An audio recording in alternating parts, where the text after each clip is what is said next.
Hey everybody, so today I am working on my Suburban, doing a fuel pump uh, because I kind of made a rookie mistake. Not sure how I managed to do it, but I did.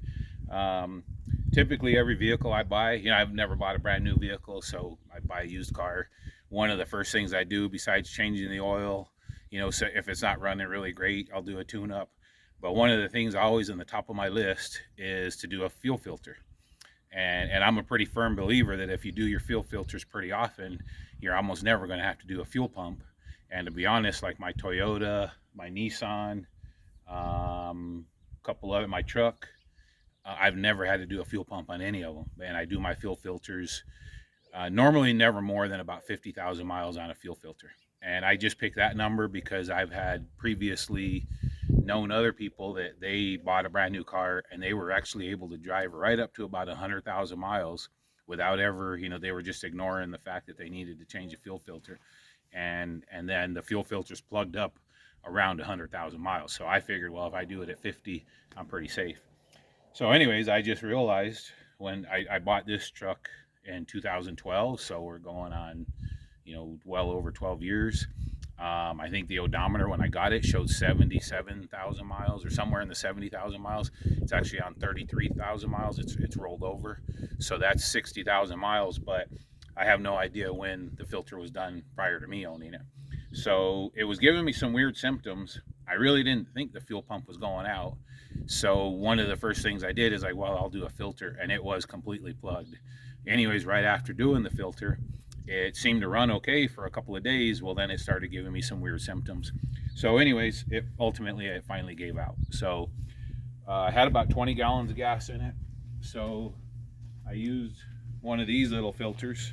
I got this actually at You Pull It. I think they only charged me like $8 for it, which even brand new, these are only around 20.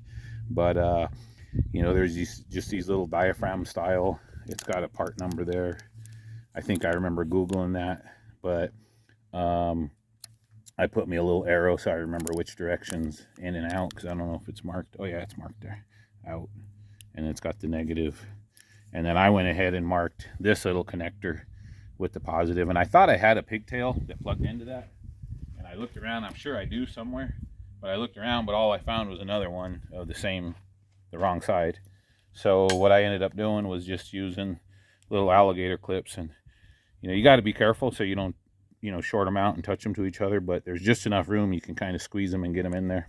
So and I did try originally. I had a 3/8 fuel line, and I tried fishing that down through here, and it's got, so you have a turn as it's going down, it turns again, it gets to about where the tank is, it does a 90, and then it goes another 4 inches or so, and then there's another 90. And with the 3/8 hose, I could get it almost, I think, to that last 90-degree turn, and it just would not go past it. So I was really dreading having to drop the tank with 20 gallons of gas, because that's not light. So I ended up trying a 5/16 fuel line, and that I was able to get to fish down in there. So with playing with it a little bit, we actually got 20 gallons of gas out of it, right around 20, maybe a little bit more. Anyways, as far as doing the dropping the tank, you don't need to take off the bumper. I did. The rear hitch was kind of in the way, and let me show you a few things here. So the rear hitch I dropped first, then the bumper could have stayed, but I've got this dent. There's a dent in the door, and there's a pretty good dent right here that I don't know if this, somebody hit them or they backed into something and it shoved all this up, but the bumper itself doesn't show any damage. I've got it sitting over there, and I'll show you something on that in a second. But the rubber trim that goes around there is broken, like right around here. So I don't know if they replaced the bumper or somehow it miraculously just cleared the bumper and still hit this, but you can see what it did. It actually pushed this up, and it kind of bowed it there, and then that rubs on the bottom of the door right there, and I'm sure it's kind of preventing the door seal from sealing there real good. So I don't know if I'm going to try to fix this myself.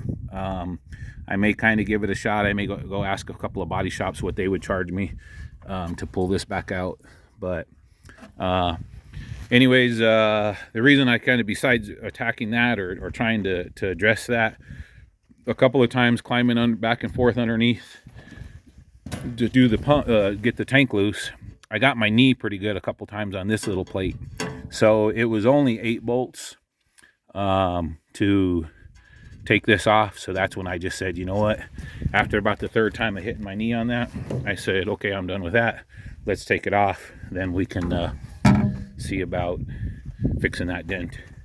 And anyways, as far as the tank, I've already sprayed some PB Blaster on these. I want to wire brush them as well because they do have a little bit of rust on there. And this Suburban's pretty rust free, but there are a few spots I've kind of found where there's some pretty minor rust. But having the bumper and everything off does give me, though I got the skid plate off, which those bolts, they actually go from the top down into the skid plate. The skid plate has like welded nuts on it. So there was 3 bolts there. That wasn't too bad, you know, once a bumper, and actually I think I took that off before I took the bumper off. But I was able, with a swivel ratchet, I was able to get those off. I've already got the filler tube. Where is that? Those clamps are disconnected. The vent hose. This is actually the rear axle vent tube, but they have it bolted there and it's zip tied in with the hoses and stuff up there. So I went ahead and just unbolted that for now. Over here there is a ground wire that goes right, where is it? I know it was there somewhere. Here we go. This has a 1/2-inch bolt that holds this to the frame somewhere. I think right around there. Here's your connector for, I think this is the power for your both your gauge and your fuel pump. Then there were the 3 bolts here for the skid plate in the front. Those went from the top as well. And then I've already sprayed some PB Blaster on these 2 bolts. So it's basically ready to let it loose, let it drop down some. And then your 2 fuel lines and your vent hose. I'll probably disconnect the vent hose here in a minute. And then once you drop this down a little bit, you get access to get to the bolts. So one of the things I did with the gas that we drained out of here is on the Honda.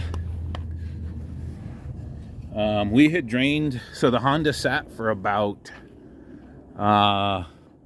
I'm guessing about a year and a half before we even started pulling the motor out and stuff.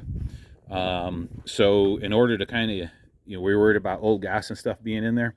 So I went ahead and I got this piece of fuel line from U-Pull-It, just cut it off of another car, unbolted it there, got a little hose running in there, and we drained out, I think it only held about 3 gallons. Well, then we added 5 gallons of what I just took out of the Suburban. I've already poured in the tank, and I'll show you how we just access the fuel pump harness right here. I've got a little jumper wire that we plug in place and use the jumper box to power it, and we just let the fuel pump run. So, you know, and you could do this with everything connected, but since we've got the harness and everything all disconnected, rather than try to hook up a battery and worry about some loose wires touching or something like that, it's just, to me, it's just easier to bypass it. And I think there is, according to the book, I think under the dash somewhere there is a fuel pump test lead that you can just put a jumper wire to. But this is easy enough, and like I say, this came from U-Pull-It as well. Just got it from another car, unplugged it from the pump, and cut the wires a few inches back. But let me get that little cover off, and then get the battery pack hooked up, and then we'll just run the pump for a little while, and just, you know, having the fresh 5 gallons of fresh fuel in there, the gallon or 2 or whatever that the pump doesn't pick up off the bottom of the tank will just kind of get diluted with the fresh gas. And then right before we put or after we put the new engine in, before we go to start it, we'll dump another 5 gallons of fresh gas in there. But Anyways, give me a minute. I'll get that cover off and get the wire unhooked and everything else and show you how that goes. Okay, so there's just 4 screws here to get this access panel off. Oops. And then this, I believe, goes to the gauge. This is to your pump.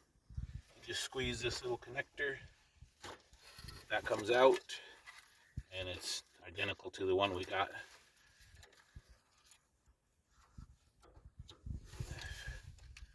Plug it back in, or plug that one in. I looked up in the manual, the yellow with the green tracer is your positive. So I just put me a jumper wire from that over to my jumper pack.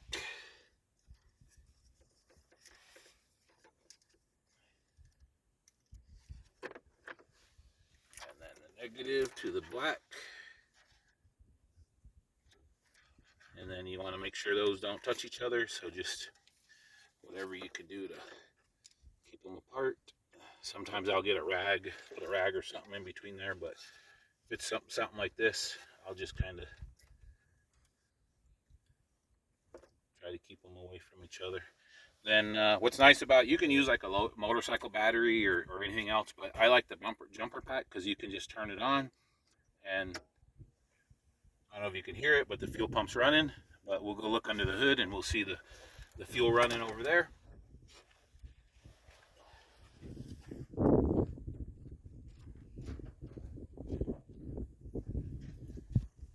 And these connections don't need to be real tight. They're just all snugged up because you're not under a lot of pressure. But there you go. It's we'll just purge all that 5 gallons out, and then probably put it in my old truck because it doesn't really care what kind of fuel it gets in there. But anyways, that's about all there is to that. We'll get it flushed out, and I'll probably show, once I get the tank off, I'll probably show a video on checking the pump and all that other good stuff. But oh, there goes the military plane.